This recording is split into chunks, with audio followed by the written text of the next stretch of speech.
for little to nothing, being able self in position is going to allow you to be a millionaire. So, like for instance, so when we first started out, I'm gonna tell you, we closed trailer, a foreclosed trailer. It took us 2 years to get in position. It's 2 years. We had to work on our credit. We had to work on income, things like that. And so when you're first starting out in real estate, don't be discouraged if you feel like your finances are not where they're supposed to be. If you feel like where you are right now, you can't do it, you can do it. It's so many different ways that you can get in real estate. And over the 5 years, since we've been like, you know what, let's really intentionally build this thing. Over those 5 years, we have built it to the point where it's over $1 million just with what we have. And this is doing this part time. And so I want to tell you that if you're busy as a professional, I get it. Trust me, I get it. Y'all, I'm out here in a car because I'm on site, right? So I get that life is busy, life be lifing, but you got to take the time to learn a high income skill like real estate so you can be able to free up more of your time. So back then we couldn't qualify for a filler. We had to figure out what are we going to do, right? So during that time, we didn't have all the resources, but we started with what we have. And when you start with what you have, I promise you, take you where you need to go, which is the next step. And so whenever by building this portfolio part-time, right? Working full-time. This was not something that we did full, we were not doing real estate investing full-time. We did this part-time. And so you got to be strategic with the type of properties that you're planning on getting. Now, like I told you, for instance, what I've seen with clients do is you get a property that's almost worth the you buy property what it cost. Yes, that could be great if it's good cash flow, but you want to be able to create income today and wealth tomorrow. So one of the strategies that we used last night was a $340,000. Not 340. We used $350 as a profit. Like if you set that as your criteria and you say, okay, out of each of these properties, I want to get a minimum of $25,000 in 5 years. 5 years, well, for every year that you and let's say you did 4 properties a year, that's $100,000 tax free in your pocket, right? You paying the mortgage. That's the good thing about it. Or your renter is. So now you just got $25,000. It's 4 times with acquiring property. You just $100,000 in 1 year. You do this for 5 years. You're baby. In 5 years, you got 20. You're what? $7,000 a month. That's just your continue those 20 properties. At least $500,000 in just 5 years, right? Power of real estate. When you realize really make some stuff shake, but when you walk through it, in order to really build that millionaire portfolio out, that $1 million plus portfolio, you want to be smart about those investments. And so those 5 years, we didn't just pick any property and part of the property, yeah, some of them are cash flow. Some of it is land. Like we own a lot of land. We get calls all the time. We bought it in a very good area, which is why we get a lot of calls. It literally tripled in value in 3 years.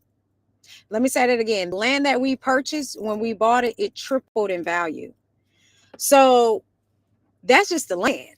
We ain't even build nothing on it yet, right? And so when you realize that you're able to really utilize real estate in a way you can't let nothing stop you.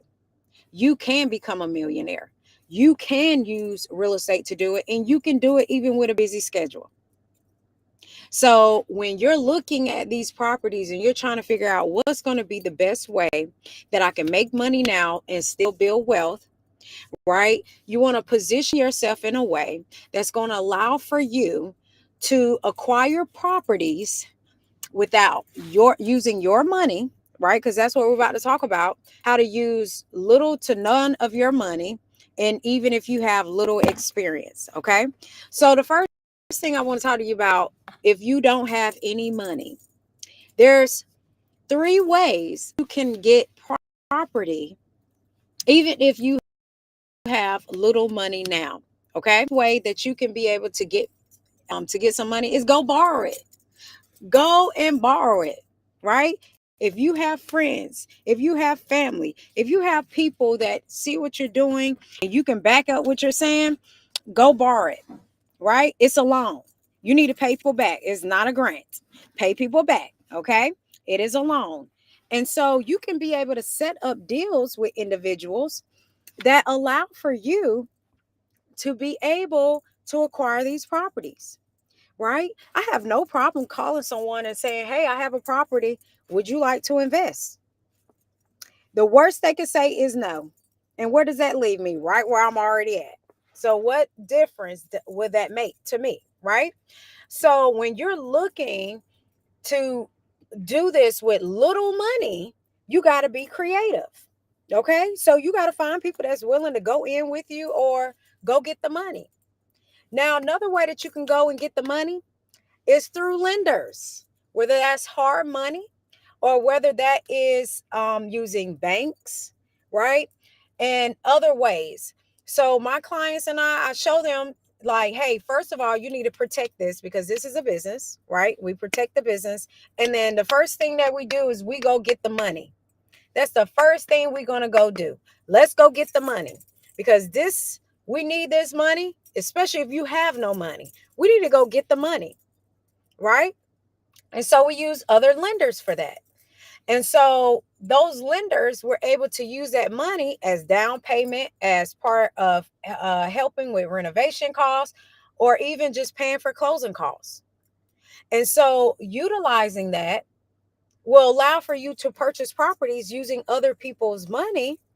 And now when you sell it or refinance and you're cashing out or you're being able to recoup on that money, you putting that money borrowed it.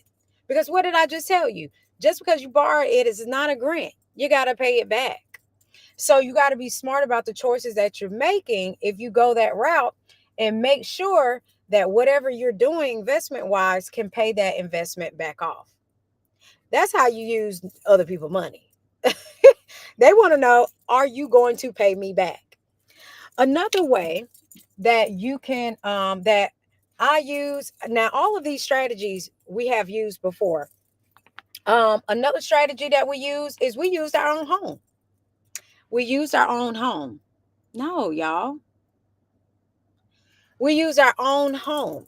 And so we use the equity in our home to go make other investments.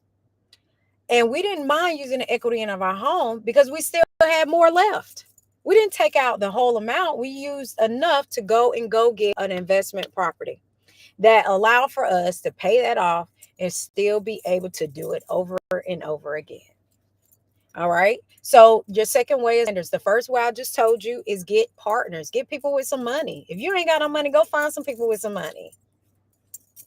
Right. But you got to know what you're doing because you don't want to get people money and you go and you mess it up. You don't want that. Okay.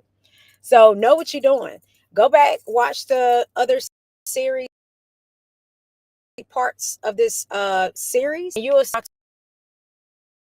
to pre-qualify yourself because when you go to a lender and you go and try to money from them, they want to know the documents that it has to back up what you're saying. And so you really qualify to get this property, right? So we talked about that yesterday. Now, the third way that you can be able to do it is creative financing. So one of the ways that I talked about this, where we bought a house off Facebook, bought a house off Facebook. we use we use our line of credit to put a down payment down, and we did seller financing. And the way that we protected ourselves is we made sure that we acquired the property, but the seller was the bank, and everything was documented properly. So once we got finished with this house, we refinanced, cashed out. Okay. So we didn't even use any of our own money out of our pocket. Nothing out of our own pocket. Can y'all stop? Nothing out of our own pocket. So that allowed for us to go acquire another property. And you continue to do this over and over again. And before you know it, you have $1 million portfolio. Do you know it's as simple as having 10 $150, $150,000, 5 $250,000 houses, 3 $350,000 houses. You have $1 million portfolio, and you're continuously paying that down.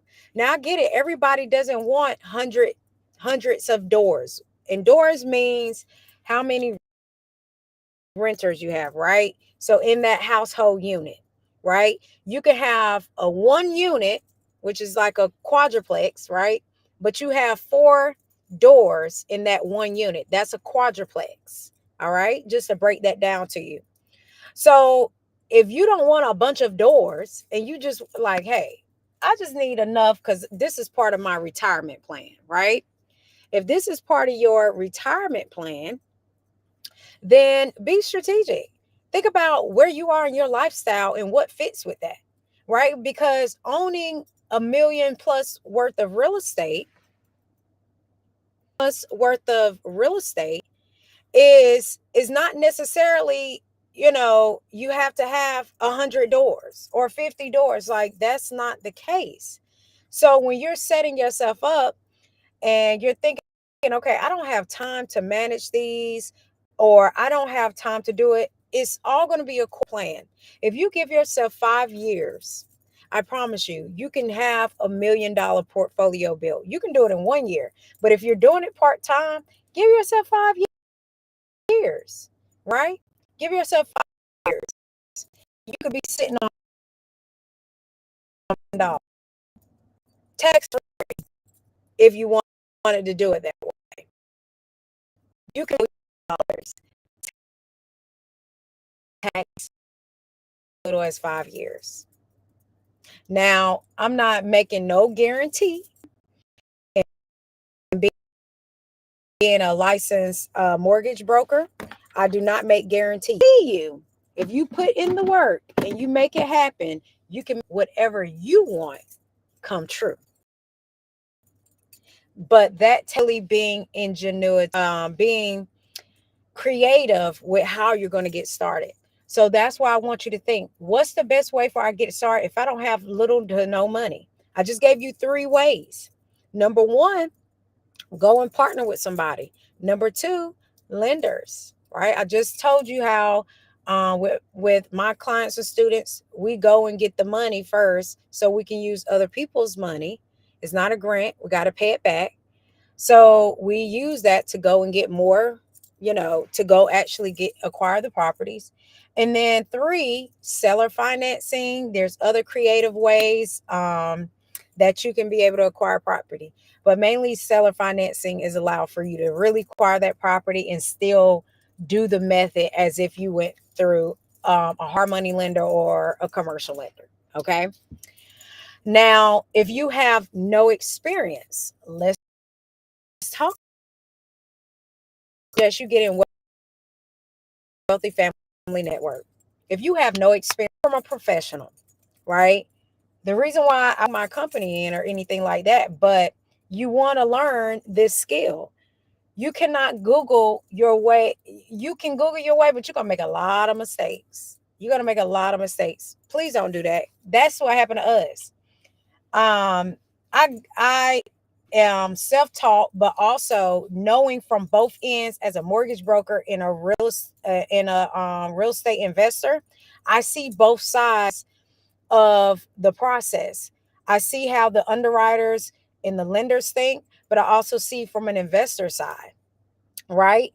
And so by you learning both ends and both tails, then that's going to allow for you to minimize your risk. It's going to allow for you to plan better so you can hit your income goals sooner, and as well as build that $1 million portfolio that you're looking to do. And so when you're doing this and you have no experience, get a mentor. Do not try to think that my lives are enough, or what you see online or hear from people is enough. There's so many different ways and strategies that you can get in real estate. Case in point, wholesaling, right? Y'all remember everybody was wholesaling, right?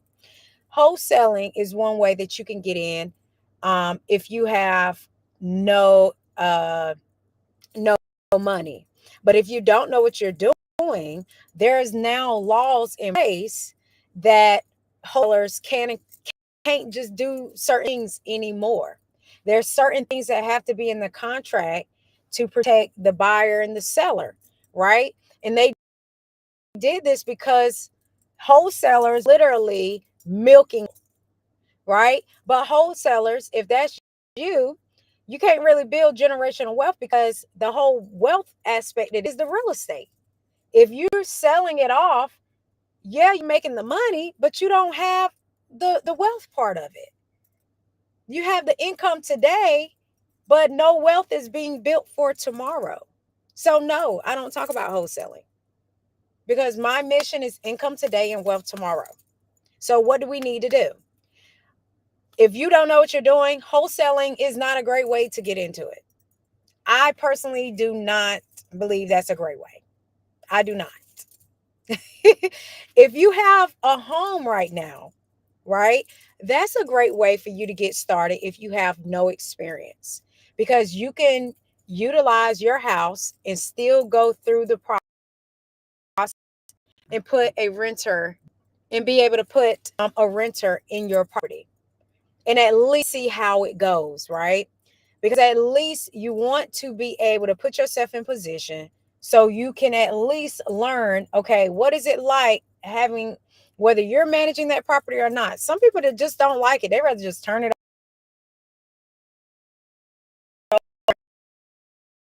I I actually have individuals that are clients that just give me the money. They're just a pastor, a part of us, right? I don't want the properties.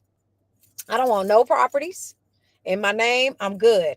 And that's a way that you can be able to get in investing where you don't even have necessarily the property. You're not managing it, excuse me, but you still have ties to that property, which allows for you to build wealth. So if you have no experience, like I said, the best way to really get started is if you have a property. But not everybody has a first home to actually get started. And so for you, I would say get a mentor, get a coach, join Wealthy Family Network, get into boot camp, like just get started. Because here's the thing with real estate, I've been in the game for over 10 years, and I'm still learning from both ends as a broker and as an investor. The learning never stops. It never stops. So don't feel like, oh man, I messed up on this. It wasn't what I thought it was. This ain't what it is. And that's what happened to us. We bought our first house in 2013. When we bought that house, we were ecstatic because I just told y'all we could not qualify for a foreclosed trailer for $60,000. So when we got our first house, we was excited, and we ended up leaving to Georgia, and we rented out that house. Man, when I tell you the stories, well, it happened to us. We had infestation happen. I mean, like y'all, bugs was dropping from the ceiling when you opened the door. It was horrible. Everything they band. The place was a mess. It was horrible. I did not want to do real estate. I said, I'm done. I am done. I was like, I'm just going to stick to doing mortgages. That is it. I did not. Right. I was done. I promise you I was done. So when that happened, we was like, dang, we should have rented out to somebody else.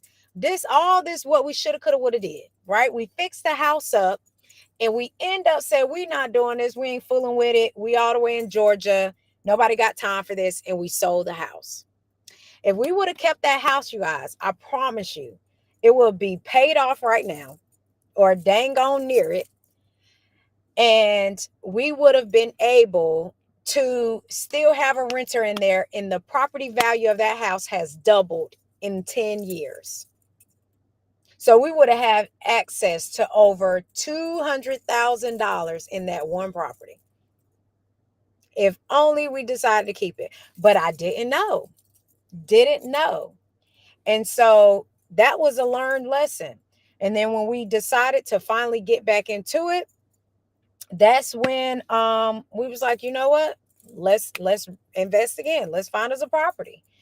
And we was like, well, let's just, we're working full time, necessarily do, be hands-on with the properties, but we were still able to build this portfolio to $1 million in 5 years part-time. Y'all, now that it's full-time, watch me work. Watch what is about to happen. Be a part of this journey.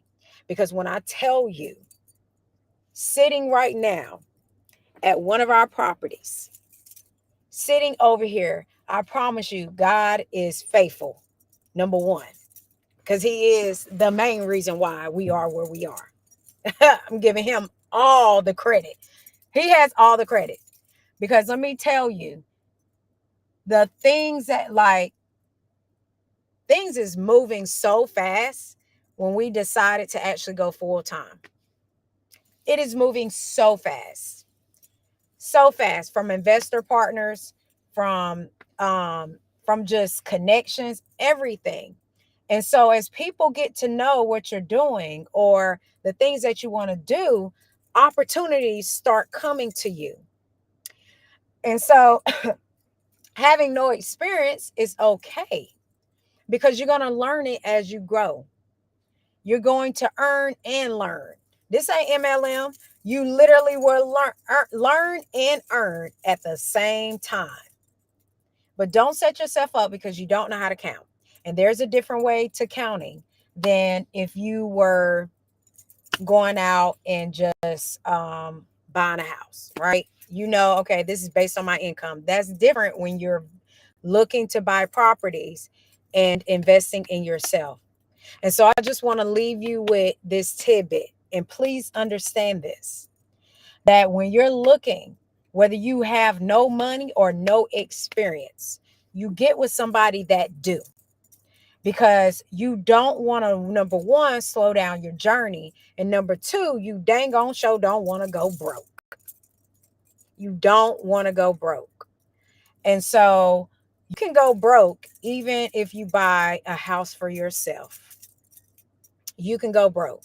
Now, I had a client, she ain't broke. Let me make this disclaimer. She is not broke. She can definitely make her mortgage payments plus some in another. Okay. But this client, they saved over $2,000 a month. Let me say that again. This client with their own primary residence saved $2,000 a month by just making sure they position themselves for wealth and they use their own home to do it. So I would say anybody, right? If you got a house right now, there's no excuse. You can get started. It doesn't matter what your score is. You can get started. We have lenders that go down to a 500 credit score. You can get started, right?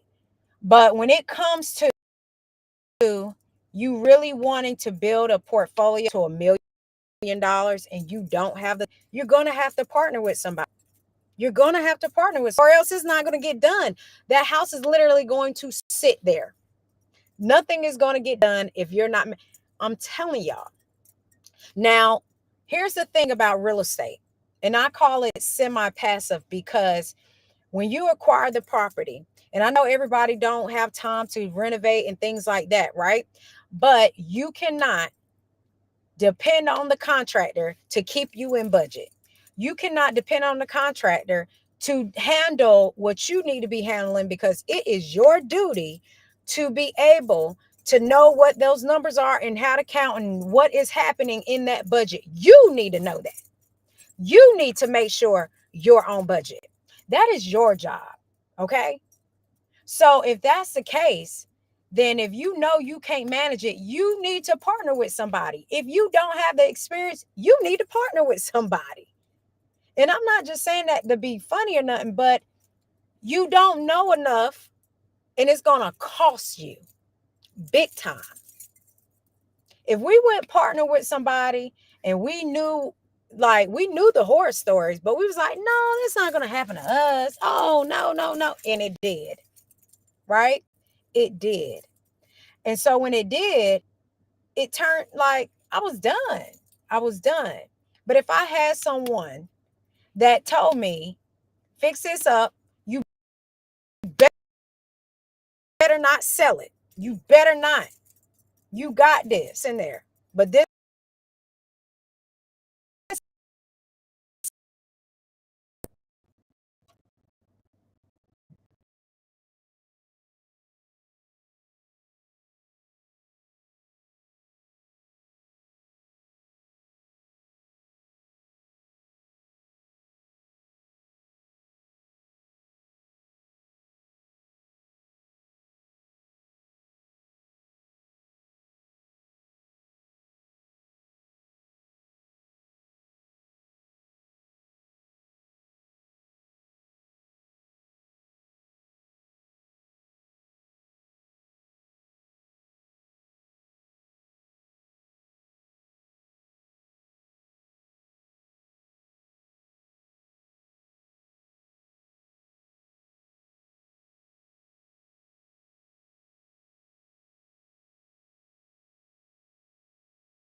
we back.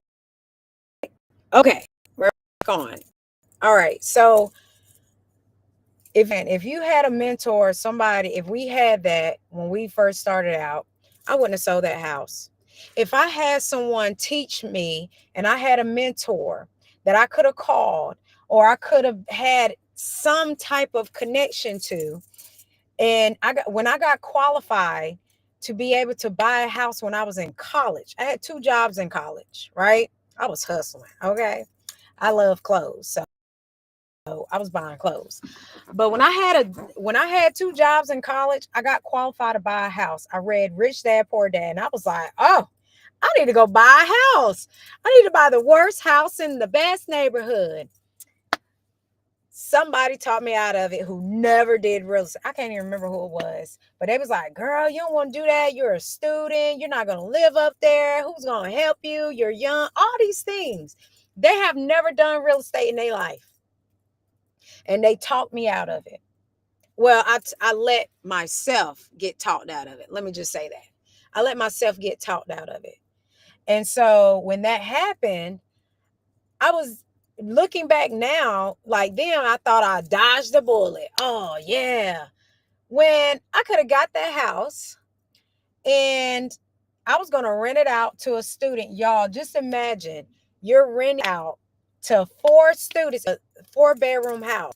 I could have rented out to 3 students for $800. That would have been $2,100. I would have been making an extra $1,000 a month in college with that one house. And when I would have realized that, I would have went and bought another one and another one and another one.